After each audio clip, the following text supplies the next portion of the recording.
La primera película de Terminator se estrenó en 1984. Es una historia de ciencia ficción, acción y suspenso que al día de hoy es un clásico del cine y que juega con los viajes en el tiempo, lo cual supone el tener que cubrir vacíos argumentales y paradojas que gracias a la astucia de los guionistas hemos podido pasar por alto, pero es inevitable identificar ciertos vacíos que no se explican en la película porque simplemente no es posible dar una explicación única y certera. Las historias de viajes en el tiempo tienen fallos casi imposibles de evitar, pero pueden minimizarse usando algunos recursos narrativos. Hay muchos vacíos en la primera y segunda entrega de esta franquicia que para mí son las mejores. En este video quiero intentar explicar una pregunta sumamente intrigante. ¿Qué pasó con el resto del T-800, ese primer exterminador que terminó aplastado por la prensa hidráulica en la fábrica donde la película llega a su clímax máximo? La máquina imparable intentó alcanzar a Sarah Connor con el brazo hasta que terminó triturado. Su misión era clara: exterminar a quien sería madre del líder de la resistencia en el futuro y que representaría el principal peligro para Skynet, una inteligencia artificial que se volvió en contra de los humanos al tomar conciencia de su propia existencia y nos vio como una amenaza. Skynet envió a este cyborg desde el año 2029 al presente en la película, que es el año 1984. John Connor envió a Kyle Reese en simultáneo para que proteja a su madre Sarah del T-800 y él pueda existir. Kyle se ofreció para la misión sabiendo que no podría volver a su tiempo, lo cual genera otra paradoja explicada mediante lo que se llama bucle temporal cerrado, pero es algo que comentaré en otro momento. Las piezas de hiperaleación de titanio del T-800 empezaron a sufrir daños desde el momento en que estalló el camión que conducía a esta máquina. El fuego quemó todo el tejido que lo hacía pasar por humano, quedando solamente su endoesqueleto metálico expuesto. Siguió implacable persiguiendo a Kyle y Sarah hasta la fábrica, que dicho sea de paso, no es Cyberdyne. Es una planta industrial en la cual se procesan metales. El T-800 termina con las piernas desprendidas de su cadera y torso debido a la explosión con uno de los explosivos fabricados de forma artesanal por Kyle, quien muere finalmente. La máquina partida en dos continuó arrastrándose hasta terminar justo bajo la prensa donde Sarah la activa presionando un botón y el exterminador termina aplastado.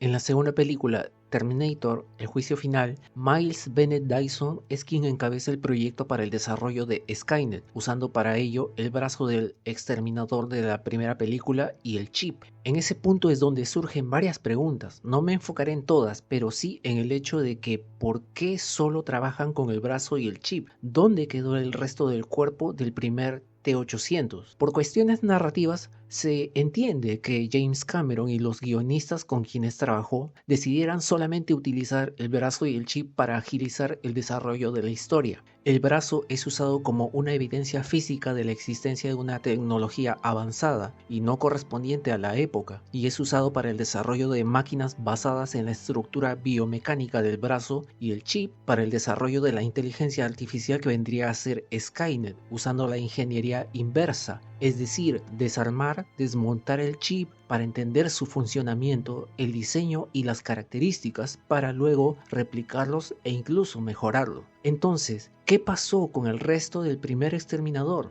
No pudo desvanecerse así como así. Primero que nada, no hay en las películas, ni la primera ni la segunda, una respuesta para esa pregunta. No de forma clara y contundente al menos, pero es válido hacer algunas suposiciones basándonos en lo que se ve en las escenas finales de la película y algunos diálogos de escenas de la segunda película. El ser aplastado por la prensa hidráulica causó un daño tan severo en el endoesqueleto al punto que quedó inservible. Por lo tanto, Cyberdyne solo recuperó el brazo ya que quedó intacto debido a que el cyborg lo estiró para intentar alcanzar a Sarah. El chip pudo haber quedado intacto ya que estuvo protegido por el cráneo metálico del T-800. El torso y cabeza aplastados no tendrían mucha utilidad para Cyberdyne, pero aún así los hubieran recuperado y almacenado. Las piernas quedaron intactas ya que se desprendieron del cyborg al estallar, así que Cyberdyne también los pudo haber usado para proyectos paralelos que no se exploran en la segunda película. Es muy posible que el gobierno estuviera al tanto e incluso involucrado en el hallazgo y recuperación de las partes del T-800, incluyendo las partes que no aparecen en la segunda película.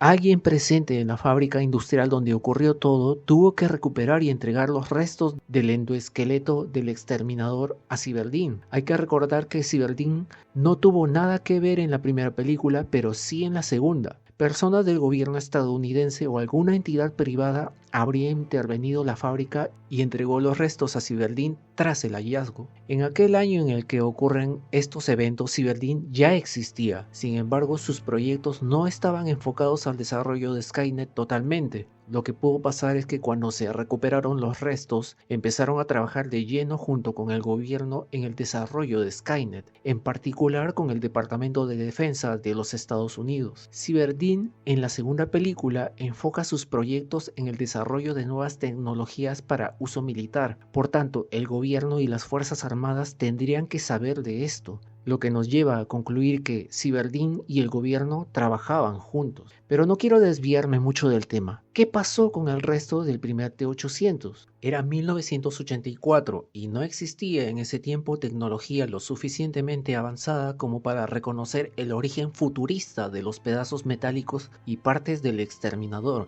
Este chasis de combate es de hiperaleación de titanio con memoria de forma. ¿Qué significa esto? La memoria de forma es una característica de ciertos metales que les permite recuperar su forma original luego de ser dañados. No hay que confundir esto con la composición de metal líquido del T-1000.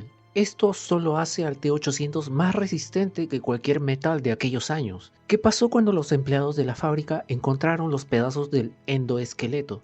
Pues bien, debido a su desconocimiento del T-800, no sabían del valor del mismo, así que recogieron las partes regadas fuera de la prensa hidráulica y muy posiblemente las enviaron a un basurero industrial o a una planta de reciclaje de metales. Sin embargo, es muy posible que aún si esto hubiera pasado, el gobierno y Cyberdine hubieran logrado rastrear y recuperar las partes faltantes tiempo después para su análisis. De haber ocurrido esto con el chip, las piernas y el brazo, al no haber sufrido daños severos, sirvieron para analizar y desarrollar prototipos biomecánicos y robóticos. También es interesante saber que el brazo y el chip, como se explica en Terminator, el juicio final, fueron las piezas clave para el proyecto Skynet. Mientras que, en paralelo y con un alto nivel de secretismo, los demás restos recuperados sirvieron para proyectos alternos que eventualmente dieron pie a la creación de prototipos robóticos diferentes. Esta vez serían exoesqueletos y drones con autonomía propia con fines militares.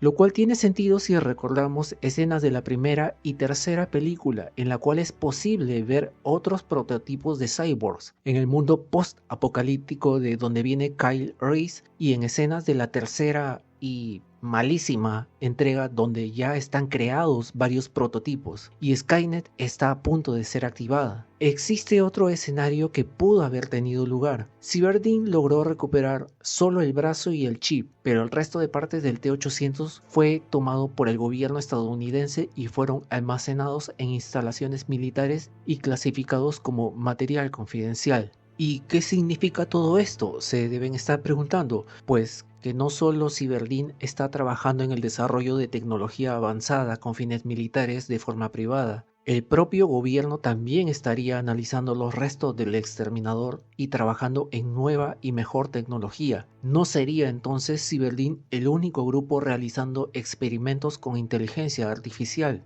En Terminator, el juicio final, hay una escena en la cual Miles Bennett Dyson se encuentra trabajando junto con otros empleados de la corporación. Uno de ellos le pregunta, ¿de dónde los obtuvieron?, refiriéndose al brazo y al chip. La respuesta de Dyson es, te diré lo mismo que me dijeron a mí cuando hice esa pregunta. No preguntes. No se trata solo de una forma graciosa de decirle que no puede darle esa información. Realmente Miles Dyson no sabía toda la verdad. Él en su momento, antes de ser jefe del proyecto de Skynet, hizo esta pregunta a personas de cargos más altos y con acceso a mayor información, pero no le revelaron nada. Cuando Sarah Connor intenta atentar contra la vida de Miles y falla, luego del momento dramático, Miles Dyson le explica a Sarah, a John y al tío Bob que no sabían mucho del brazo, que solamente les dijeron que no hagan preguntas, lo que confirma lo que Sarah ya sabía desde mucho antes. Es decir, Cyberdine y el gobierno encubrieron todas las evidencias y a ella la encerraron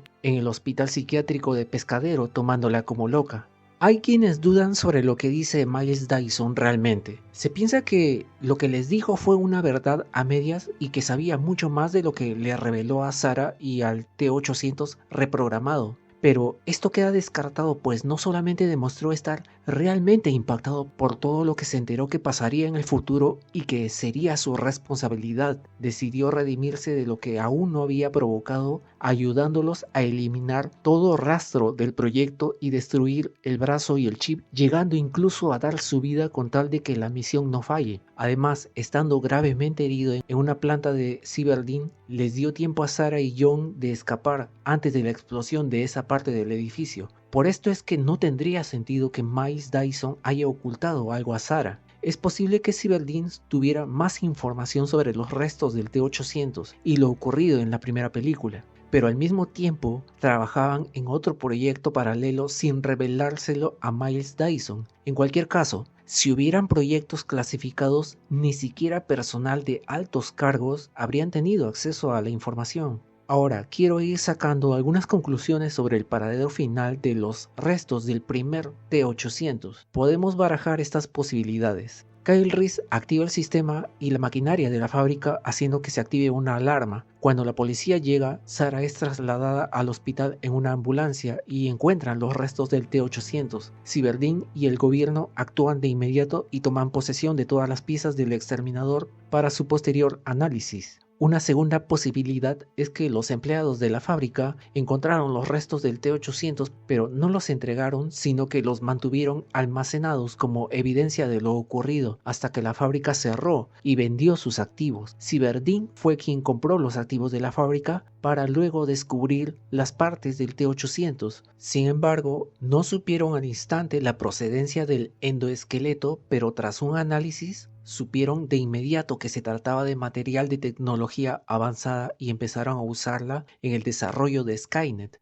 En resumen, lo que hizo Cyberdin fue comprar la maquinaria en desuso de la fábrica como chatarra y se llevaron como regalo sorpresa al T-800 en pedazos. Existe la teoría de que el gobierno ya tenía conocimiento de la existencia de Skynet incluso antes de los incidentes que vemos en la primera película. Hay quienes piensan que tarde o temprano, con evidencias físicas del exterminador o sin ellas, Skynet iba a ser creado. La llegada del T-800 a 1984 solamente aceleró el desarrollo de esta inteligencia artificial. Quienes afirman esto argumentan que la prueba más fehaciente es que cuando Cyberdin tomó posesión de los restos del T-800 no hicieron muchas preguntas, ya tenían de antemano información sobre lo que llegaría a ser Skynet. Skynet iba a ser creado tarde o temprano, lo único que cambió fue el cuándo y el cómo sucedería este evento. Estamos hablando ya de lo que se conoce como bucle temporal cerrado, algo que ya mencioné al principio.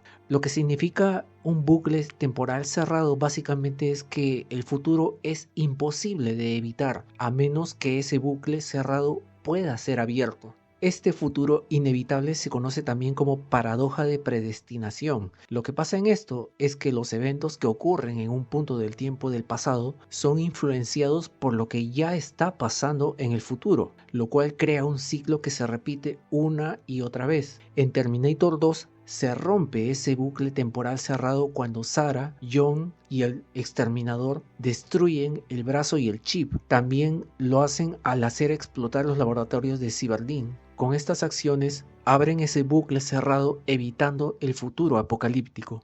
La mala noticia de todo es que este bucle temporal cerrado y que logró romperse es arruinado en la tercera película y en las demás, pero ese ya es tema para otro video. Les dije al principio que películas que giran en torno a viajes en el tiempo sufren de fallos y contradicciones que pueden arreglarse en cierta forma, y Terminator 1 y 2 tienen más vacíos en la historia, pero no quiero hacer más largo este video, que espero les haya gustado, gente. Espero poder explorar más estos vacíos y paradojas en próximos videos. Por ahora es todo, amigos, gracias por ver el video y por el apoyo. Un saludo y hasta la próxima.